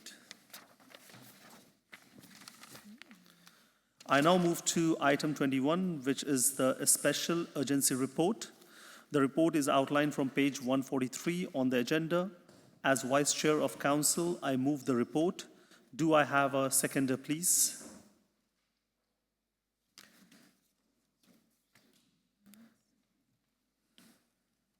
Thank you. We now move to the debate. This report is for noting. Does any member wish to speak? Thank you, everyone. The recommendations which are outlined on page 143 on the agenda are for noting. May I please see by a show of hands, is the report noted? The report has been noted. I'm now moving to item 22, member statements in accordance with Part 4 Rules of Procedure of the Council's Constitution, paragraph 13. There have been 2 requests for statements from members, Councillor John Morris and Councillor Sabia Kamali. Each member have 5 minutes to make a statement, after which there are no questions or debate. I call upon Councillor John Morris, who will make a statement on my time as a councillor of Plaistow West and Canning Town East. Thank you, Chair. Thank you, Council. As some of you may know, others less so, I have been reselected to stand in the May 2026 election, but this time as a candidate for Canning Town South, rather than Plaistow West and Canning Town East. I think everyone in this chamber will agree with me that Canning Town is a better choice for me. From its bougie cafes to its cycle lanes, it's just me. And actually, it's not to say I don't take immense pride in serving as the councillor for Plaistow West and Canning Town East, a ward so great they decided to name it twice. Most of you would know that phrase, but some of you will not know is that phrase comes from its MP, James Sasser, who told me that 4 years ago when I was a first-time councillor in my first year. I'm sure he doesn't mind borrowing it. As I reflect on my time as its representative, I'm reminded just how unique this ward is. From its pie mash shop to its Brazilian restaurant to its West African bakery, all within sight of one another. It's a community full of richness and diversity and character. During my time, I've submitted over 500 service and casework requests, each one aimed at making a tangible improvement on the lives of the residents I represent. For example, at the junction of High Street and Clegg Street, I requested TfL to install a pedestrian crossing where none existed before, and eventually that crossing was built, and it made that junction significantly much more safer for the pedestrians of Plaistow West and Canning Town East, and also of Plaistow North. I wrote to the co-op of Plaistow Station regarding the high levels of theft following feedback from our ward panel. This led to greater awareness of the issue within the company's leadership and has secured a state clearance for substantial accumulation of rubbish built up in outdoor sheds, which pose a significant fire risk. I also arranged multiple walkabouts with officers from Rice, Highways, Parks and Community Safety to address a range of concerns by residents. I visited Turgible Lane to review double yellow lines, Grange Road to inspect chimneys on a housing estate. I carried out such visits every couple of months, last month being an exception, where I attended people power places, local housing forums, neighbourhood police panels and community events such as the late Queen's Jubilee. Events that I attended and promoted heavily. I organised gatherings at Plaster Memorial Church for for Christmas and Easter events like Mosque at Open Days and celebrations such as Iftas, Diwali and Holi. So I'll pass down the mantle and my advice to my successors is simple, and in truth it's the only advice worth giving. It's a fantastic ward with wonderful green spaces and even more wonderful people. Represent them well and they will give you every reason to be proud of them. Thank you. Thank you. I call upon Councillor Sabia Kamali, who will make a statement on walking in fear, Muslim women and the urgent need for safety. Thank you, Chair, Mayor, fair councillors, officers. Tonight, I do not stand here simply as Councillor Sabia Kamali from Stratford. I stand as the political voice of Muslim women in this borough. Women who are feared, unheard, unseen, not just by society, but too often by those in position of power, by policymakers, and even by the very institution tasked with protecting them. And as we mark the 16 days of activism against gender-based violence, we must recognize that all women do not experience safety in the same way they are deeply shaped by intersectional factors, because identity, race, faith, and visibility all play a role. And Muslim women find themselves at the crossroad of those overlapping factors. Each layer adds a new barrier, each layer adds a new risk, and each layer adds a new fear. Tonight, I want to speak about those layered realities because they are too often erased. Tonight, I stand for every woman walking the streets of Newham, her home, constantly looking over her shoulder, for women who navigate life under a quiet, persistent fear that has become so normal that the world no longer notices it. I hear wearing a hijab as a woman who has walked those streets all her life. And for far too many of those years, I walked in fear. This is not an easy speech, but it is a necessary one. Because this is not about abstract statistic. Islamophobia, hate crime across the UK has risen drastically at 42% rise in a single year. 65% of victims are women. Visible Muslim women are the most targeted group in the entire country. These are not numbers, these are our residents. And when I leave this chamber tonight, I return to the same reality they live. I return to being a target of someone's hate. Yes, I speak from experience, and I was attacked outside this very building not long ago, something I'm still processing. People tell me, Sabia, you're strong, you're resilient. But they cannot see the fear I have carried to stand here. They cannot see how many times I have picked myself, because far too often our voice isn't heard. As fear becomes a cage, quietly silencing your independence, replacing possibility with hesitation, stripping away confidence you had left. Fear steals your freedom to walk alone, to simply exist without scanning every face around you.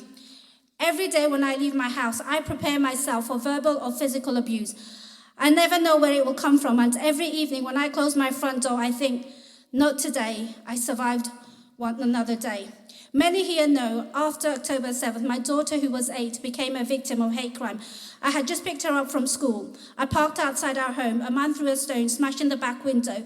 Just missing her, she sat surrounded by broken glasses. Terrified, crying, she turned to me and asked, "What did I do?" That moment broke me. I tried explaining the wider conflict, but it didn't matter. She still said, "What did I do, and how is that my fault?" This is the reality of our daughters. This is the reality of our women. And me, my daughter, and the women I work with, we are not the only ones. Tens of thousands of women in Newham live quietly under the same fear of being targeted and provoked to answer the usual follow-up question. A few weeks ago, a Muslim woman in Plaster was punched in the rib. People walked past. She cried. Not one person helped me. When she spoke online, she was attacked against. Racist abuse so vicious, she deleted her social media out of fear for her children's safety. This is what happens when Muslim women speak. First attacked on the street and then attacked again for daring to tell this story. Another woman's hijab was pulled so violently she feared her neck would snap. Another was spat at. Verbal abuse on the street and the bus stop has become almost normal. The incident rarely makes national headline, yet the impact spreads silently through every Muslim woman in this borough. We pray whenever something happens anywhere in the world, please God, don't let this be linked to even a Muslim-sounding name, because even if the person is thousands of miles away, Muslim women in Newham will pay the price of someone else's action.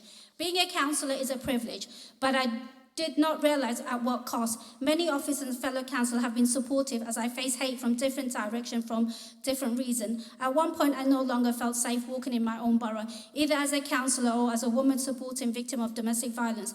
I planned my journey around where I could park for safety. The only place I felt safe and protected was Dockside. Secure parking, security on site. I had held resident meetings there, not because it was convenient, because I knew I would be safe. But it wasn't safe for everyone. Muslim officers reached out to me privately on my social media.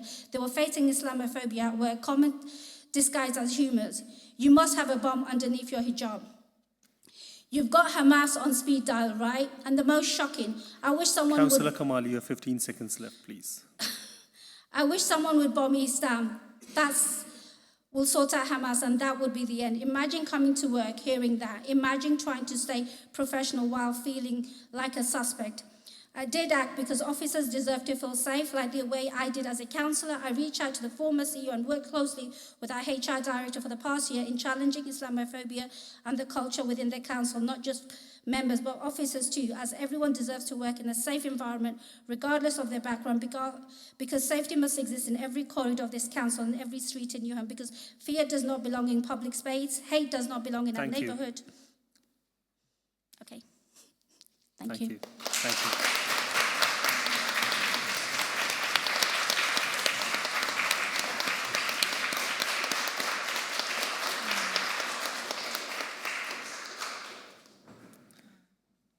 Thank you. That concludes this item. I'll now move to the next item. I'm now moving to item 23, motions. We have up to 60 minutes for this item. There are 3 motions listed for consideration at this meeting.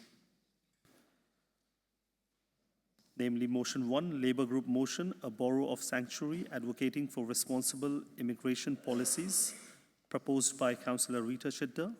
Item up to 15 minutes. Motion 2, Newham Independence motion supporting Newham's hidden carers, proposed by Councillor Sophia Naqvi, to be delivered by Councillor Mirza.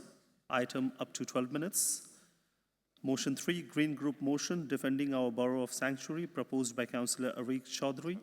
Item up to 12 minutes. I would remind members of the council procedure rules. I call upon Councillor Rita Chadda to propose the motion, which is outlined from page 146 on the published agenda. Councillor, you have up to 5 minutes. Thank you, Chair. I think I'm going to change what I was going to say, because I think after following Councillor Kamali's speech, the issue of sanctuary, the issue of safety is paramount. I can't think of much else following that, hearing that speech, that is important for us and collectively in this chamber. There's not much that we often agree on in this chamber, but I'm heartened by the support that I think will come from colleagues in the Greens and the Independents around this motion. In 2023, I brought this motion before this council for a borough sanctuary. I'd never thought that several years on, I would be standing here talking about it as the cabinet member responsible for borough sanctuary. We are and we will remain a borough of sanctuary. We actually have a meeting tomorrow, and I'm glad to see so many Labour members will be joining us or have lent their support. And obviously the Greens and Independents are welcome to that as well. It's a cliche, but it's true. Strength lies in its diversity. We've seen that in so many places, and we've seen that in so many opportunities in this borough. But we don't talk about it because we take it for granted. And the borough of sanctuary is a moment to look again and afresh at this. But at the heart of all of this is an immigration system that isn't working. It's not working for anyone. It's not working for the people coming into the country, and it's not working for the people who are hosts to a lot of these communities as well. And desperately, we need to change that. We need to move away from divisive narratives. And I'm heartened to see that the Home Office under Labour has actually produced a toolkit to help local authorities challenge anti-migrant sentiment, something that I'd never thought or never even found under previous governments. That's a step forward, but it's not enough. And that's, again, why we need to retain our commitment to borough sanctuary. Let's not forget that the current global political climate enhances far-right actors. It's very easy for something to be inflamed very quickly. Constructive immigration policies can foster better integration and support for migrants while still addressing the genuine concerns around public services. The two are not incompatible. Actually, some would say that actually our public services are built on the labour of many migrants. Inappropriate immigration controls don't address the genuine concerns of our residents around housing, healthcare and employment. We must do more to address that. The pivotal role that immigration plays in key sectors such as the NH, social care and construction, especially in Newham, can't go ignored. And that's why we owe it to our residents, both in employment and not in employment, to make sure that immigration is addressed in a manner that has Newham values. This council believes that a responsible immigration system can strengthen social cohesion. We believe it can provide community stability, and that it's an opportunity to unite both newcomers and existing residents. We must also challenge those who choose to disseminate disinformation and misinformation. There's a lot of it, and it's up to all of us in this chamber to be a part of that challenging crusade. So I'd like this evening for us as a council, with your agreement, colleagues, to actually reaffirm our commitment to borough sanctuary. We're trying to promote a balanced approach to immigration that supports, first and foremost, those fleeing prosecution.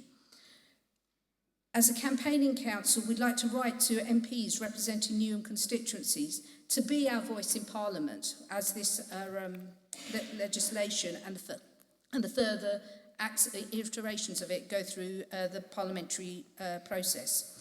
We need to communicate with members of the Lords. Nobody can forget that actually at several points it was the Lords that actually made a big difference in the last immigration conference. And we'd request that the Mayor writes to neighbouring local authorities and work with colleagues in the Local Government Association as well. What we can do in Newham, and what we would really like to agree to tonight, is that we use the work of the Commission for Integration and Community Cohesion to address this. British Futures is well known for that work. We'd like to use their skills and talent to provide us with a platform and a framework. Councillor Chadda, you have 30 seconds left, Thank please.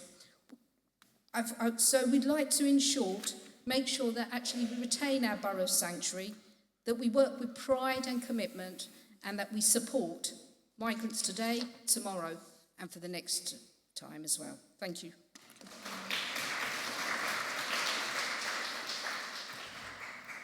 As there is a seconder for the motion, Councillor Sabia Kamali, to second and has 3 minutes to speak. Thank you. Thank you, Chair.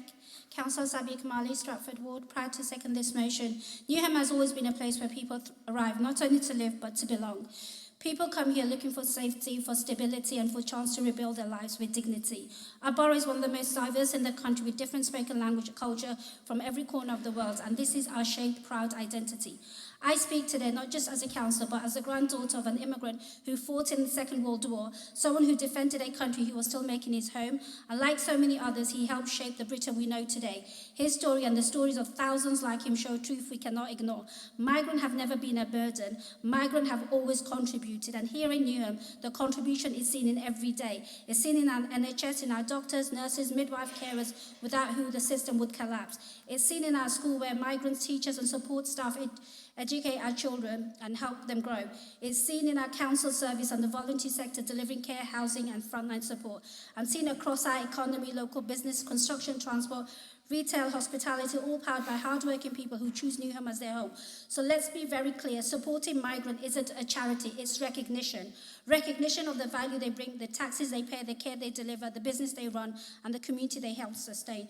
Chair, refugees and asylum seekers must be also be understood with compassion and honesty. No one chooses to leave their home, jobs and loved one behind unless they are fleeing real danger. Becoming a refugee is a last resort, a decision made out of need, not desire.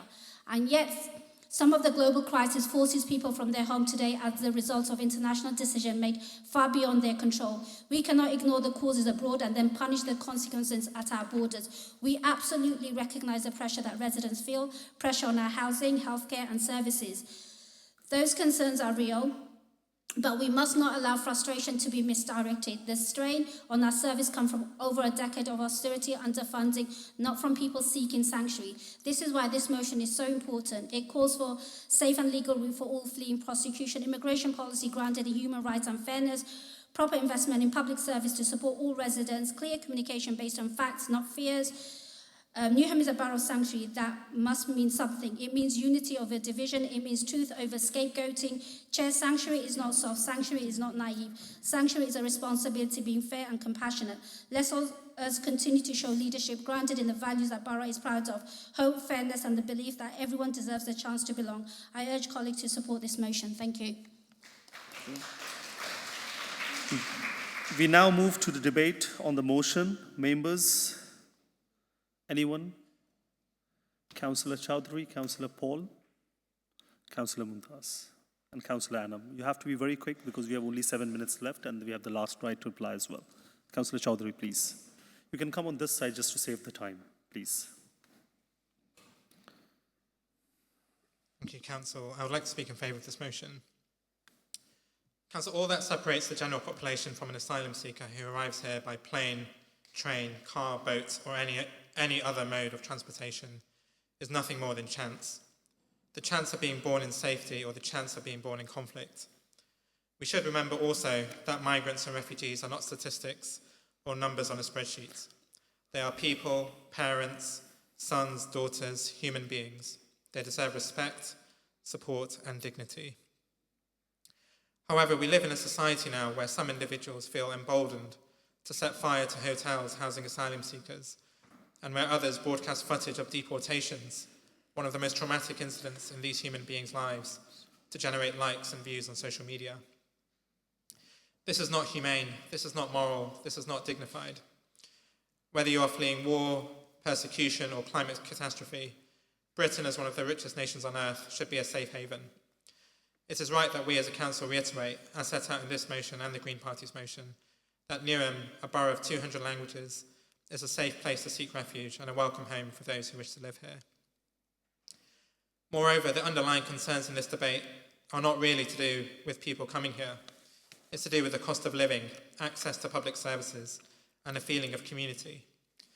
We can have it all if only we have the will to be a global player, supporting nations in need, and to deliver for people at home by building homes and properly funding public services and community safety. All of us have a role to play, and where we are limited in power, we are unlimited in speech. Let us speak respectfully about those fleeing hardship. Let us speak up loudly for their dignity, and let us be clear that refugees are welcome here.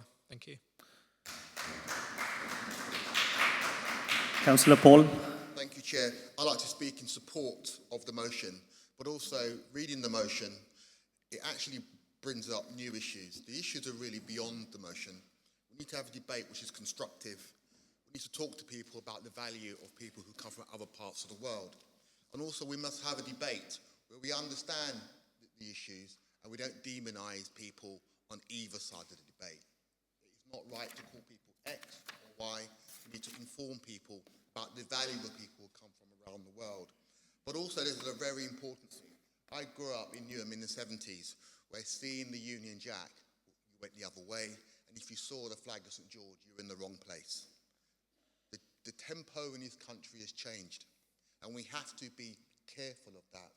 And I thank Councillor Chadha and Councillor Kamali for the motion. But all of us as councillors need to do a different job now. It's not just about immigration or refugees, it's about us as a society. And I say one thing before I forget. My family came here to Britain in 1961. They were British citizens or subjects.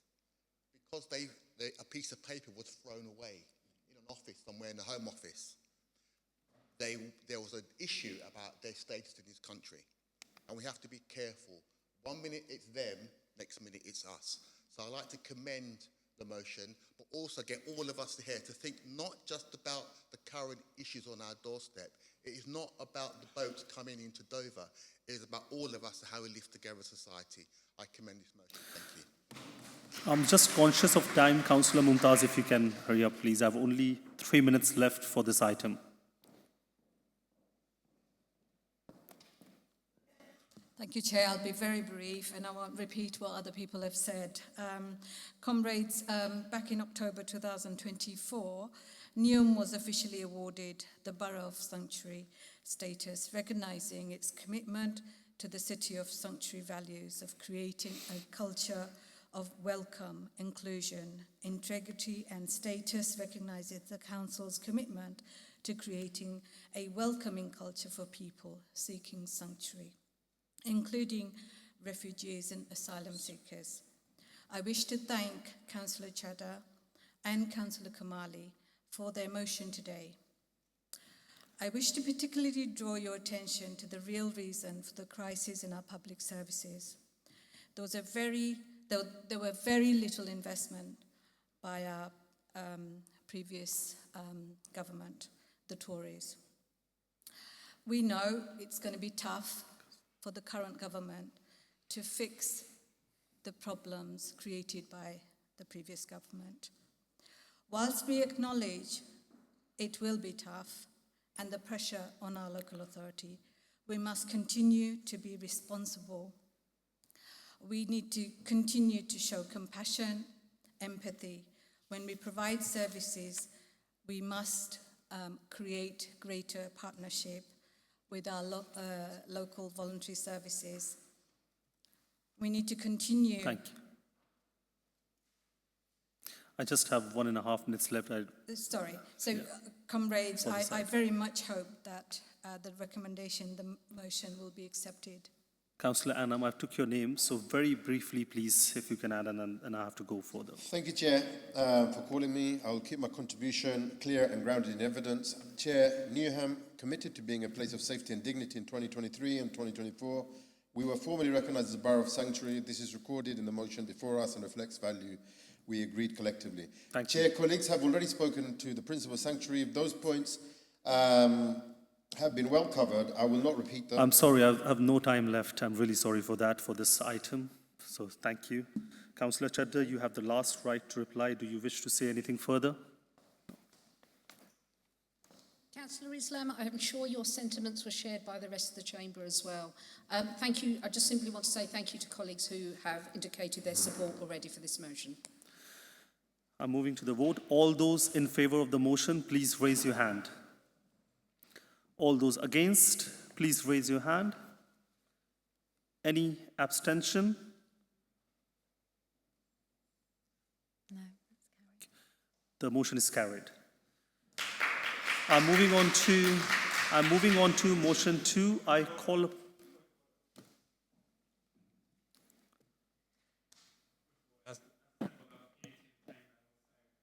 I would like to withdraw the third motion, the Green Party's motion. Thank you.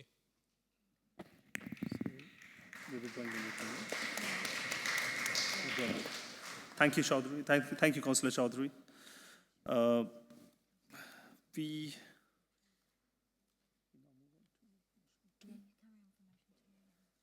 Who's the proposal for this?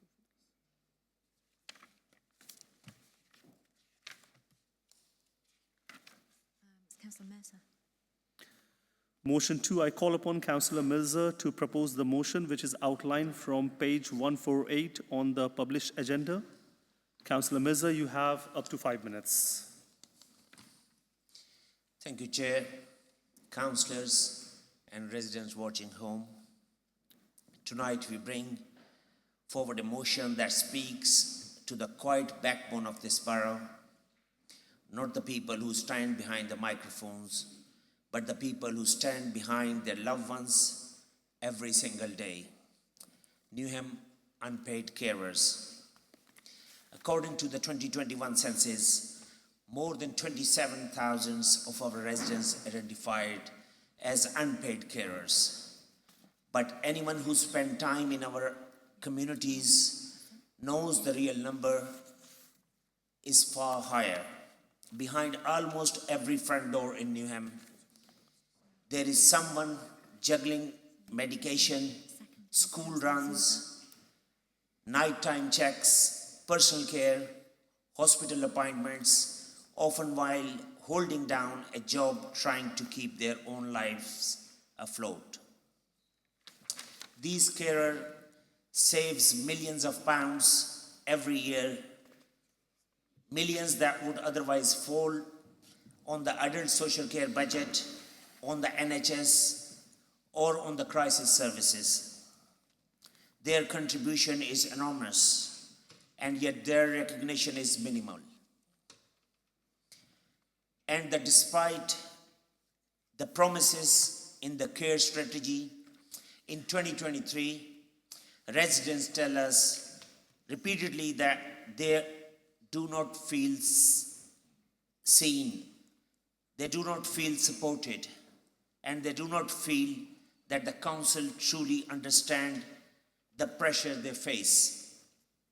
There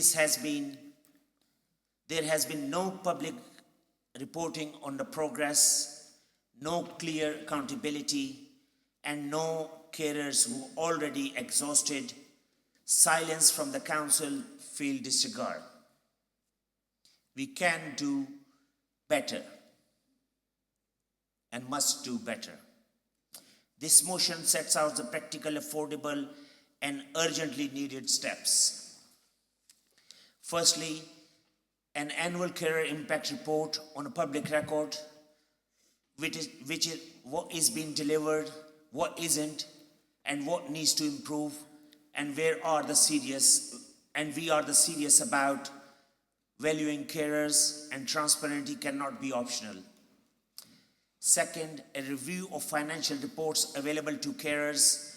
Too many people in Newham are being pushed to the brink, mothers giving up work, adult children taking on double shifts, families choosing between stability and their duty to care. A fair look at the council tax relief, hardship fund, and discretionary payments is not only compassionate, it's a common sense. Thirdly, the appointment of carer champion in every ward, not a token title, but named visible contact point of carers, no longer feel lost in the system, someone local, accessible, and accountable. Fourth, closer working with the NHS partner to ensure carers are identified earlier at GP surgeries, at discharge planning meeting, through community health teams, and referred quickly to support they are entitled to. Fifth, we ask the council to explore carer received funds. Even a small break can prevent burnout, hospitalization, Councillor and a Mirza, you have 1 minute crisis. It protects families and saves taxpayer money into long term. And finally, we want Newham to properly mark the Carer Weeks every June with no empty words, with visible recognition, celebration the people who hold this borough together. Carer are not asking for price. They're asking for fairness, they're asking to be seen. You have 30 seconds they're left, asking please. for the council that acknowledges the reality of their lives, put practical support in place. This motion is not about politics, it's about a dignity. It's about the respect. It's about making Newham Borough that stands with the people who give so much and ask for so little. I urge my colleagues across the chamber to support this motion, not for us, but for the tens of thousands of carers who Thank you, deserve Councillor Mirza. nothing less. Thank you. Thank you, Chair. Councillor Zubair Gulamusan to second and has 3 minutes to speak.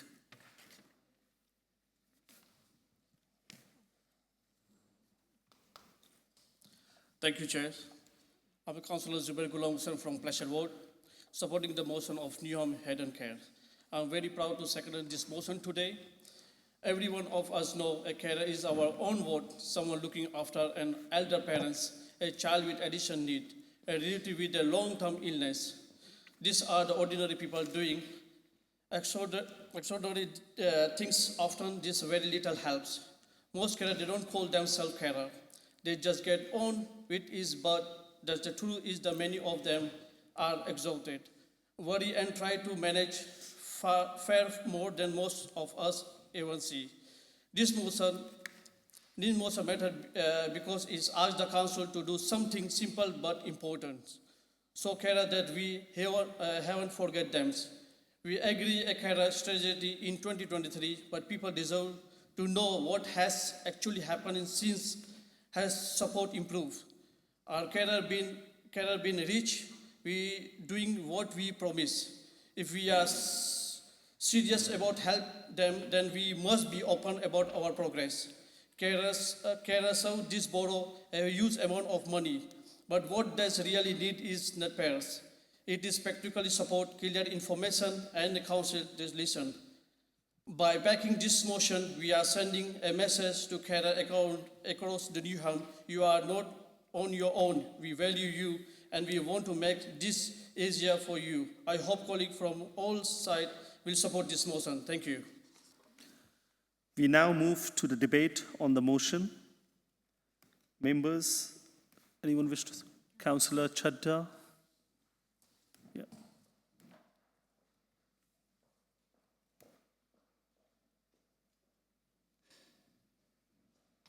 Thank you. There's not that much that makes me angry, but your motion made me angry because you've not listened, you've not heard what this council has done. And as members will know, I'm not going to sit here and pretend to defend something that's indefensible, but our work with carers is something to be applauded by this council. And a simple Google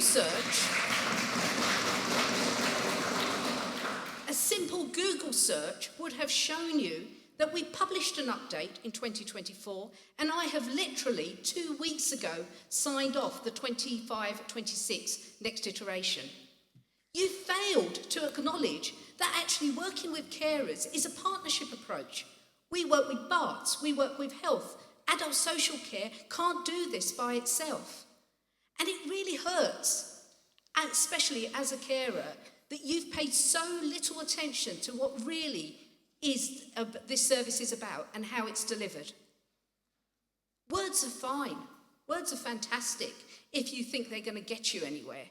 But this is clear politics. And carers are too vulnerable a group to be held hostage to politics. So I'd ask you to really do your research. Come and talk to me. I'm not scary, most of the time. So, so how long have I got? Progress. So, you've asked, have we got publicly report? Have we done a public report? Yes, we have. I shall send you a link tomorrow. The strategy has been refreshed for 2025. I shall ensure you get a copy of it. Annual action plans are done, including all our partners. We have robust governance and accountability. We are working with health partners 24/7. This isn't something that finishes when the council chamber closes. Carer engagement structures are already there. We are working with 1,488 carers, 372 young carers. Just think about that. That's not people being ignored. Yes, there's always more we can do, and I'd encourage you that if you have residents who would like more support, then approach us in adult social care. And you ask for finances, and you ask about ward champions. To do what? To do what?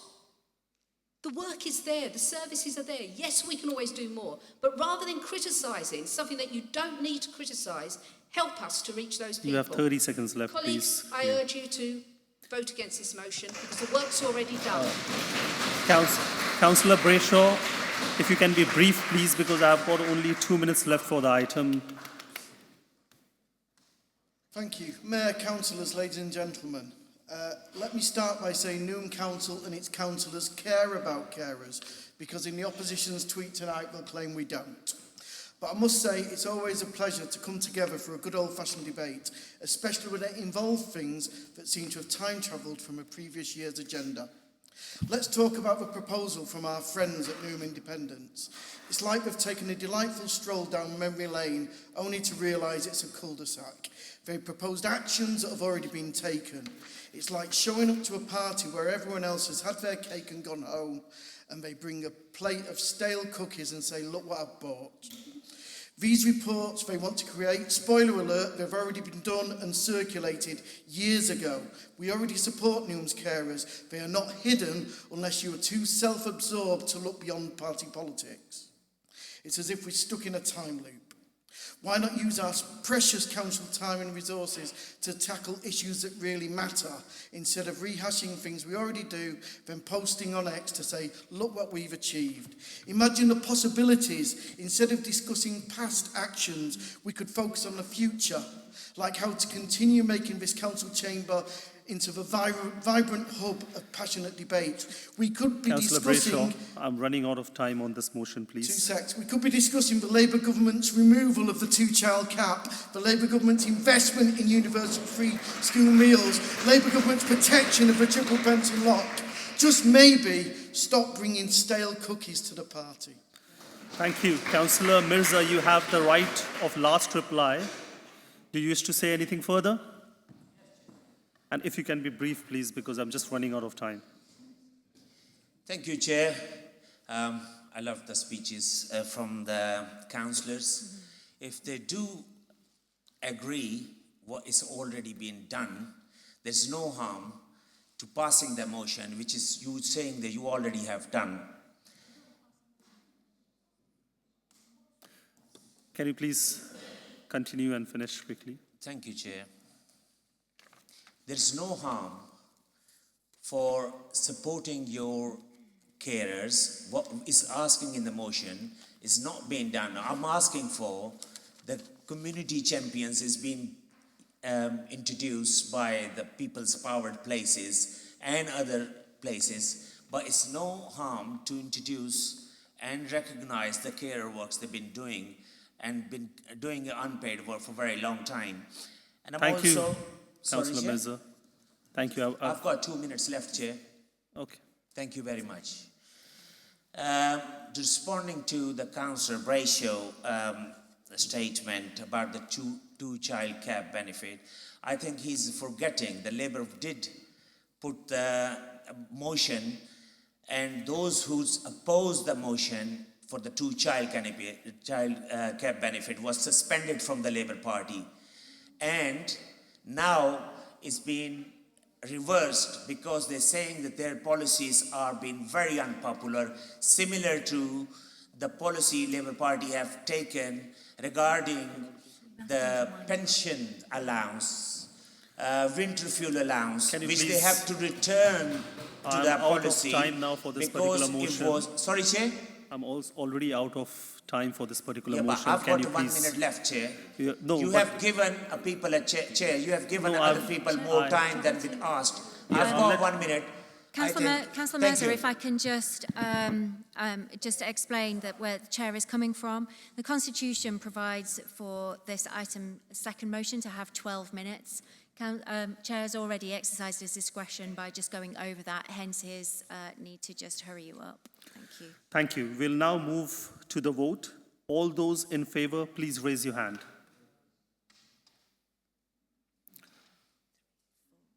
All those against, please raise your hands.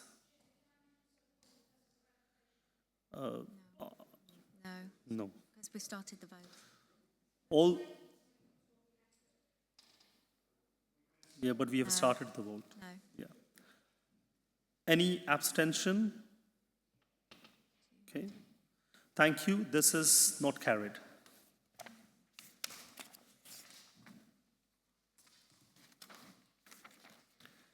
I now move to item 18, conclusion of business. Just a final reminder to members to ensure they have signed the attendance book, which is held at the Democratic Services Desk. Our next meeting will be the Budget Setting Council meeting on Thursday, 26 Feb 2026. This being the last meeting of the calendar year, I would like to wish everyone all the best of Christmas and the holiday season, and best of luck with your New Year resolutions. Thank you everyone for attending and watching. I now declare this meeting is closed.